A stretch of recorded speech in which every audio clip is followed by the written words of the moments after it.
Hi everyone, so today I'm doing something a little bit different. I am not going to be fully on camera. I am making a Guinness Stout cake. I'm going to use my Cuisinart instead of pulling out my KitchenAid mixer. And I've gathered up all of my ingredients. So I need 5 large eggs, and I'm going to go ahead and I'm going to crack these into a bowl. So I'm not doing it one at a time because the recipe just calls for 5 large eggs. It doesn't say anything about, doing them one at a time. And this is the first time I've made this recipe. A friend sent it to me and asked me to make it to see how it turns out. It's going to be a Bailey's Irish cream bundt cake. And I'm going to take it with me to another friend's house this weekend, let them taste it, tell me what they think. So I've got 5 large eggs in my big bowl here. I have followed the instructions that they sent me. And it said basically take all of your dry ingredients and mix them together, which I've done. So my dry ingredients include cocoa powder. You can use whatever cocoa powder you prefer. I like Ghirardelli's. I like Ghirardelli chocolate. In my large bowl, and I used my scale that has a tare weight button. So I'm doing everything, most of it by weight, because they provided me most of it by weight because it came from overseas. So in my large bowl, I've got 199 grams of white sugar, 213 grams of light brown sugar, 240 grams of all-purpose flour, 84 grams of the unsweetened cocoa, and then I've got 2 teaspoons of espresso powder, which is important. It's a great ingredient to add when making chocolate cakes or brownies because it just amps up that chocolate flavor. A half a teaspoon of baking powder, a half a teaspoon of salt, and that's all I have in that bowl. The rest of the ingredients are the 5 eggs, a 1 cup of full-fat sour cream, which I have there in my handy-dandy little sticky measure cup. And then I need 8 ounces of beer, so those extra 3 ounces got to go somewhere, right? Guess I'm having a little. I've got 3/4 cups of vegetable oil. I've got a half a cup of milk, and then 2 teaspoons of vanilla extract. And the vanilla that I use, which is my favorite, you can get it on Amazon, and you can get it at some higher end stores, is Nielsen Macy, and I use the bean paste, not the extract. So I have that. So I've got everything together, and it just says basically mix all your wet ingredients, stir up your dry ingredients so that they're mixed pretty well. So I'll do that. But let's go ahead and put in our wet. I've got my 5 eggs going into the Cuisinart. And I'm not going to beat this a lot because this Cuisinart will add a lot of air to this mixture. And I don't necessarily want a lot of air. Then I've got my 3/4 cup of vegetable oil, which, yeah, that's a lot, but applesauce won't work in this, sorry. And then my half a cup of whole milk. Oops, just spilled like a teaspoon of it all over the mixer. So let's clean that up real quick. And I'm just dumping everything in the sink as I use it. This is, I guess you would call it almost like a dump cake because, again, we're just going to mix this up real quick. And then we're going to add the rest of the ingredients. And this is that vanilla paste that I was telling you. You can see it's a paste. And it has the flecks of the beans in it. It is, without a doubt, one of my favorite ingredients. I love vanilla. I don't think you can ever get enough. I like the smell of vanilla. I like the taste of vanilla. It's sweetened. The taste of vanilla.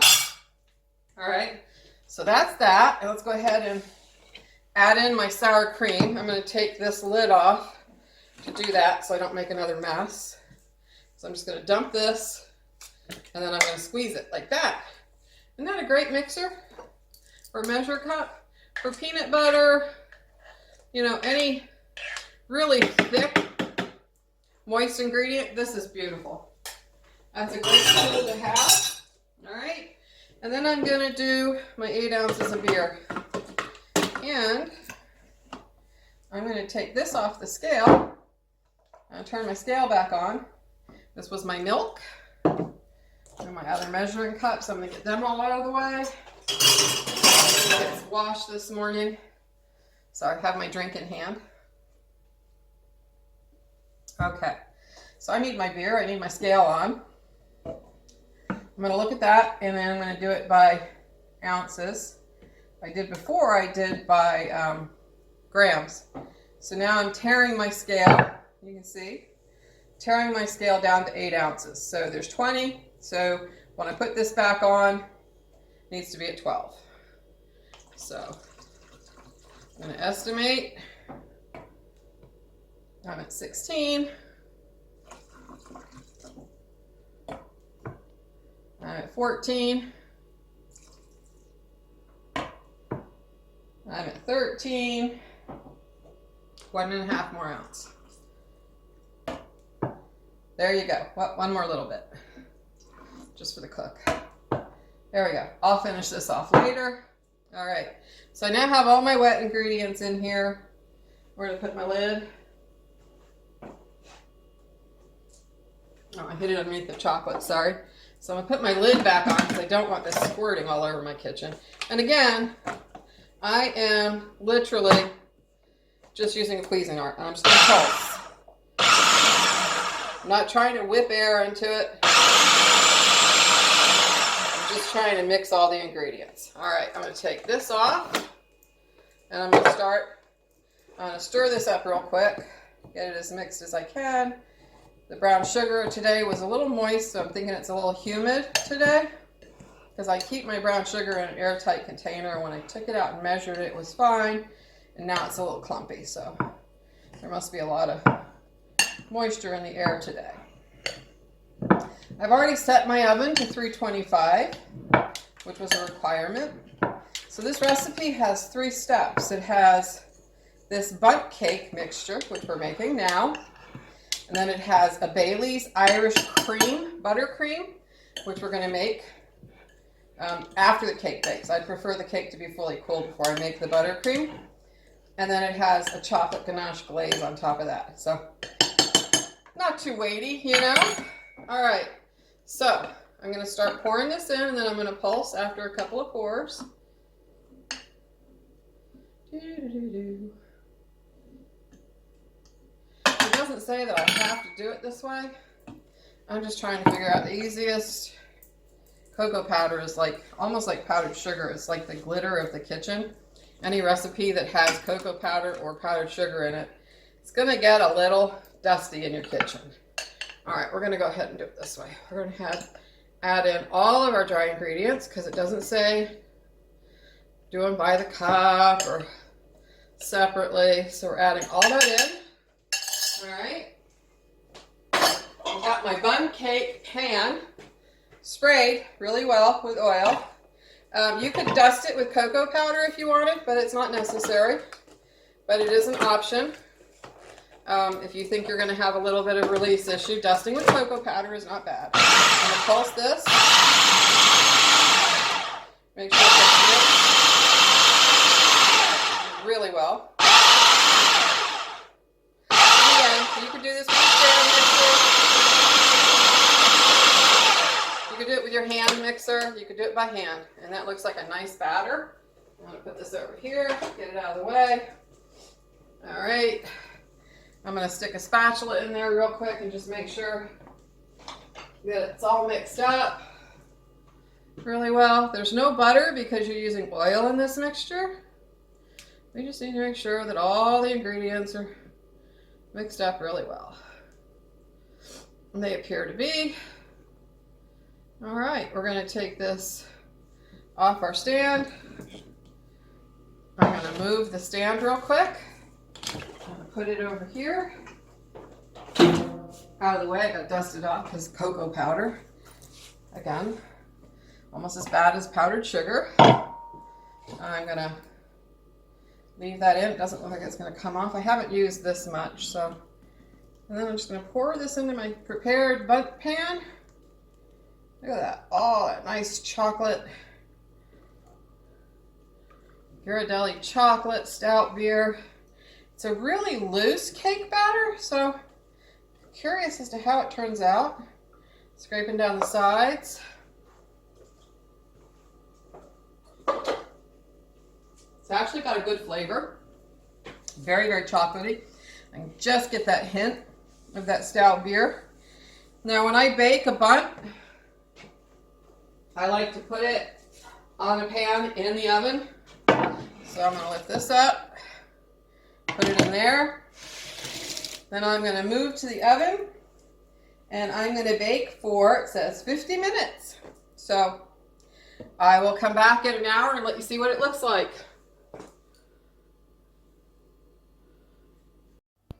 All right, so I'm back. I'm going to be making the Bailey's Irish cream frosting that goes with this beautiful bundt cake that is still a little warm, but I'm going to go ahead and make the frosting because I'm going to decorate it 2 different ways. So I've got all the ingredients that the frosting required in the recipe. I've got my vanilla paste, heavy cream, Bailey's, the stout, I got to finish that, sorry. I've got my piping bag, which I'm going to use to decorate the cake. I've poured the Bailey's. It says 3 tablespoons. I'm going to gauge that on taste because, you know, it's one of those things that taste is everything when you're making a good frosting. So, I've got a spoon. I've got in this bowl 1 cup, which is equivalent to 2 sticks of butter. The recipe called for 227 grams, and I think a stick of butter is 133.4, so 2 full sticks. I've also got about 4 ounces of cream cheese. I like cream cheese. I like cream cheese in my frosting. There is 1 tablespoon. I'm going to put 2 tablespoons of my vanilla paste. I did make some vanilla this year. I'm still waiting for it to finish curing. And once that's done, I'll give you a look at that. But right now, I'm using my vanilla paste, which if you ever make ice cream, whipped cream, anything like that, oh, vanilla paste is the best. It's just the best. But anyway, so cream cheese. I went to a cake decorating class recently, and their buttercream recipe called for Crisco fat, which I don't like in my recipes because it gives me this texture that sticks to my tongue. It's fatty, greasy tasting. It's not at all what I want in my frosting. So I make my buttercream with butter and cream cheese, powdered sugar, of course, I've got that. Got my mixer. It's going to get loud, but I'm going to go ahead and cream my cream cheese, my butter, and my vanilla. That mixed up.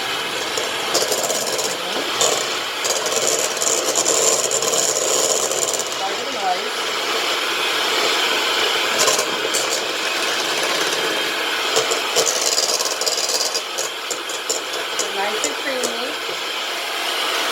My butter.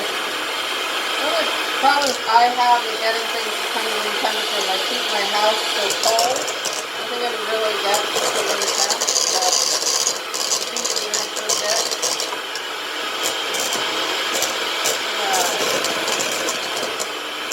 I've got all the butter and everything incorporated. Keep heating it a minute. It'll get better as it gets a little softer.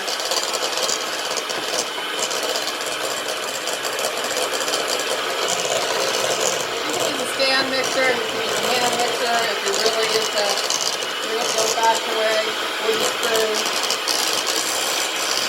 I am not.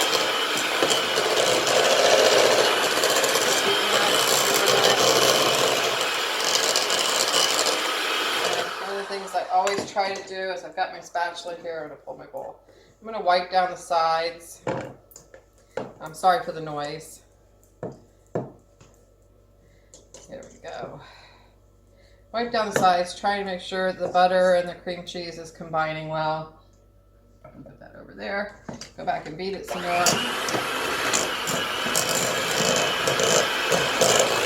want it a little better cream before I add in the Bailey's.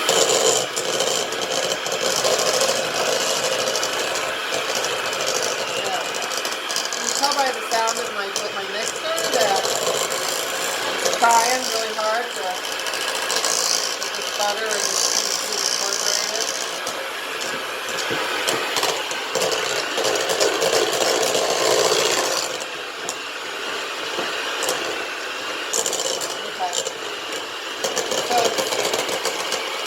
colored. If you're ever making buttercream, you're never going to get a pure white buttercream. That's why they use Crisco. Use butter. Because butter isn't white. That's why grocery stores and bakers use Crisco. Because it makes white frosting. I'm not going for white frosting. In fact, this frosting will be a little tan or cream colored because of the Baileys. All right, my butter looks to be softening up really well. All right, we're going to go ahead and pour in. Let me get a butter and cream cheese. Nummy, nummy. Get a little spoon. I'm going to ladle some in. We're going to say the equivalent of 2 tablespoons right now. We're going to mix that up, and then we're going to add some sugar and see what that tastes like. Little known fact, which I did not know, Bailey's has an expiration date. Who knew? Chris and Lisa were telling me it actually curdles. So, got it in your liquid cabinet. If you haven't taken a drink out of it, I recommend you look at the date on the back of the bottle. It doesn't say best by, it doesn't say expires. It just says, it just has a date right in the very back. It's the first 6 digits on the bottle in the back. So when you're buying it at a liquor store or you have it in your liquor cabinet, look at it and see what it says. Mine expires next month. So it's a good thing that I'm making the cake today, because I know I can't possibly drink that much Bailey's in a month. Let's see, what am I looking for? I'm looking for a scoop. I think all my scoops are in the dishwasher. So I'm going to use another spoon for the powdered sugar. And I'm going to do this very slowly because, again, powdered sugar is the glitter of the kitchen. And I don't want this overly sweet. So I'm going to start very small so that I don't get powdered sugar all over my kitchen and the camera and me. I'm going to kind of smash it into the buttercream first. And then turn the mixer on. And I'll just start mixing. And I know that that 2 heaping spoonfuls is not going to do enough, but it's a start. I can smell the Bailey. The Bailey smells really good. Okay, I'm going to go ahead and turn off my mixer. Like I said, I do this very carefully because powdered sugar, not your friend when it comes to cleaning up the kitchen. Oops. See, just spilt there. All right. I'm going to stir it in real quick so it doesn't end up all over me again. I already spilled it. All right. Put those 2 spoonfuls in. You can see it's really starting to become a nice icing. It's not going to be a stiff icing. Again, I'm not using any meringue powder just for that, cornstarch, or any other thing with powdered sugar. So it's not going to be stiff. I'm looking for light, fluffy, soft. But I won't be making roses or things like that. Okay, I'm going to scoop this down. Oops, sorry. Smack it down from the sides of the bowl so that it all mixes well. And in a second, I'm going to take a little taste. All right.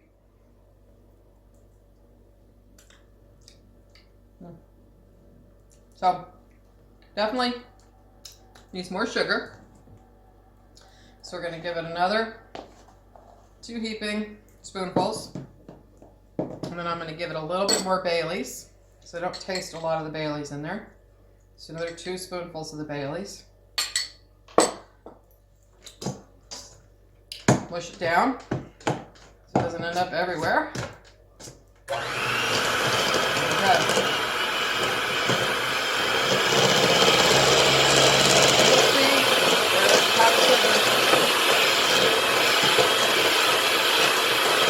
Clean the whole kitchen. Yeah,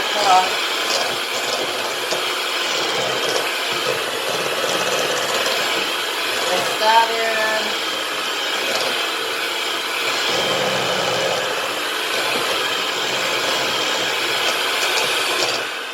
Let's see, whoops. It's completely changed texture now. I don't know if you can see in there compared to what's on the spatula. I think it's got enough sugar, I'm hoping. I'm going to taste it again. It doesn't take a lot, so I always do it in little batches. I find that recipes locally are too sweet for me. So I think we can use a little bit more powdered sugar, not a lot. So I'm coming up with about a cup, whereas the recipe called for 2.5 cups. That's a lot. I'm going to put 1, 2, so the equivalent of 2 more tablespoons of Bailey's. I mix that up.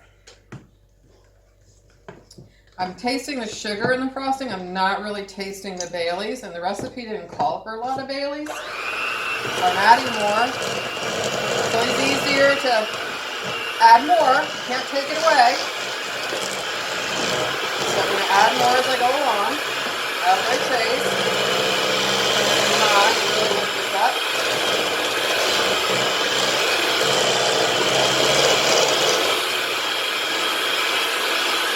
And then, when you're using a flavoring, it is to your personal preference. That's perfect. That is absolutely perfect. I don't need to mix it anymore. I'm going to get my blades off, put them in the sink.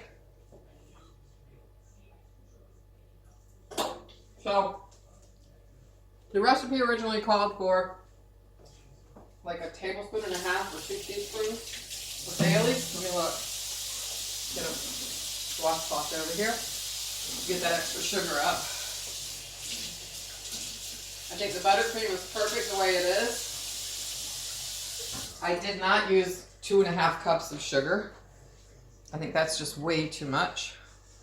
I used probably the equivalent of a cup when you weigh it all out. I did use more Bailey's than the recipe called for. The recipe called for 3 tablespoons. And I used about a little over a quarter of a cup of Bailey's. So, I'll stir this up. I think it looks perfect. I'll give you a look at it in just a second. So that is the Bailey's icing. It has perfect texture. See how it's going to hold? It's going to hold up. I'm going to put it in the piping bag. Right here. Oh, and I never used the cream that the recipe called for. Huh. That's interesting. I don't think it needs it. I think that's just going to be one more component that's going to be a little bit too much. So let me go ahead and fill my piping bag. Okay. One of those things that's never easy for me. Holding one thing and then messing it up and squirting in something else. Just never that easy. Okay. Probably not going to put all of this in the piping bag. We'll see. I don't think it makes a lot of icing. I don't think I'm going to need all of this. So I'm going to leave about 3 or 4 tablespoons in there. If I decide to do something with it, I will do something with it later.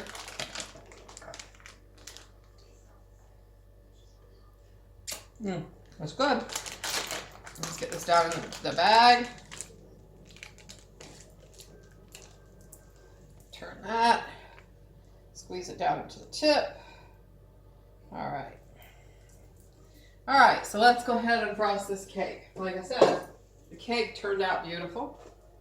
Let's move the Bailey's. Move all the other ingredients. Bring the cake over here. Not quite sure how I want to do it. Like I said, the cake is still pretty warm.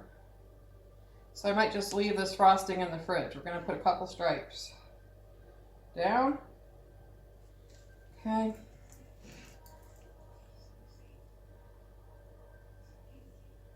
Just keep squeezing the tip. couple of stripes. Oops, straight down. Oh, I messed up. Let's go back up. Fix that. I didn't go low enough on the piping bag, so I'm making a mess on my hand. So let's fix that. You don't want any of the frosting to come out at you from the piping bag. And there is a specific way to hold piping bags. I am not the cake decorating person, so. And I'm left-handed, so I always find that when I'm working with trainers, they have a hard time with me because they're all right-handed. We went to a cake decorating class last week, one evening, and she was supposedly left-handed and could work with me, but I didn't find her class that helpful. I don't know. I'm a critic, I guess, when it comes to things like this.